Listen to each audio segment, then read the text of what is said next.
श्री राम समर्थ। अक्टूबर 6।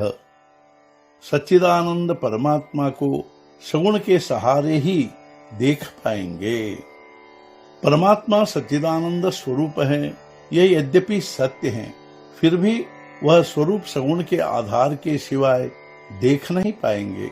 हमें भगवान को सगुण में देखना चाहिए, तभी हमें उसकी विभूति का आकलन होगा।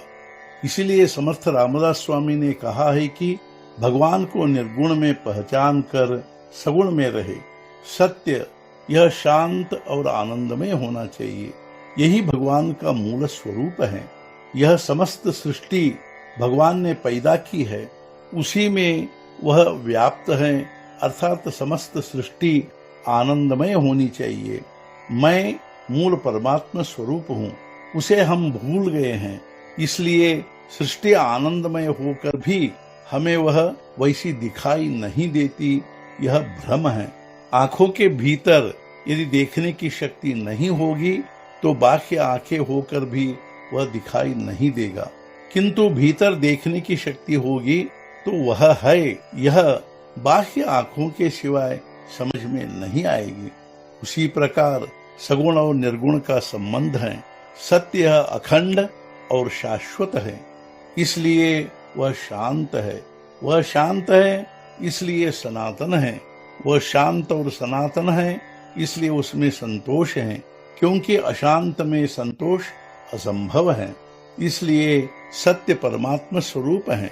परमात्मा स्वरूप सत्य, यह व्यवहार की भाषा में कहना चाहिए, किंतु व्यवहार का सत्य बिल्कुल अलग ही होता है।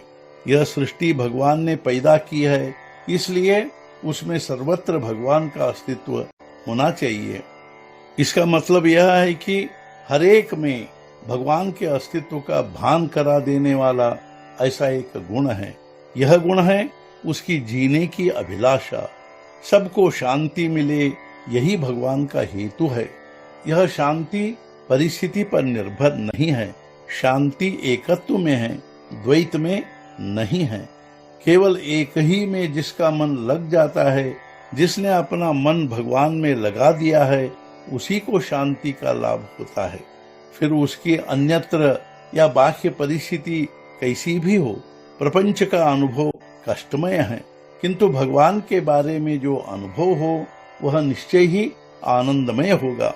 और उसके लिए उसके नाम का अनुसंधान ही एकमात्र साधन है। यदि भगवान को देखना हो तो हमें भी वैसा ही होना चाहिए। भगवान सत्वगुण में होते हैं, इसलिए हमें भी उसी मार्ग से जाना चाहिए।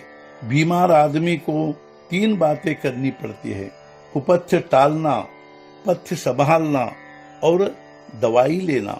उसी प्रकार जिसे भवरूपी रोग हो गया है, उसे 3 बातें करनी पड़ती है। मुख्य ध्येय है परमात्मा प्राप्ति। उसमें जो बाधा आएगी वह कुपथ्य अर्थात दुस्संगति, अनाचार, अधर्माचरण, मिथ्या भाषण, द्वेष, मत्सर आदि का त्याग करे। परमात्मा प्राप्ति में जो सहायक पोषक अर्थात सत्संगति, सद्विचार, सद्ग्रंथ वाचन और सदाचार आदि पथ्य, उसका पालन करे। और अखंड नामस्मरण करना ही दवाई लेना है। आज का मुख्य विचार, आनंद रूप परमात्मा की प्राप्ति के लिए सगुणोपासना चाहिए। सद्गुरुनाथ महाराज की जय। जय जय रघुवीर समर्थ।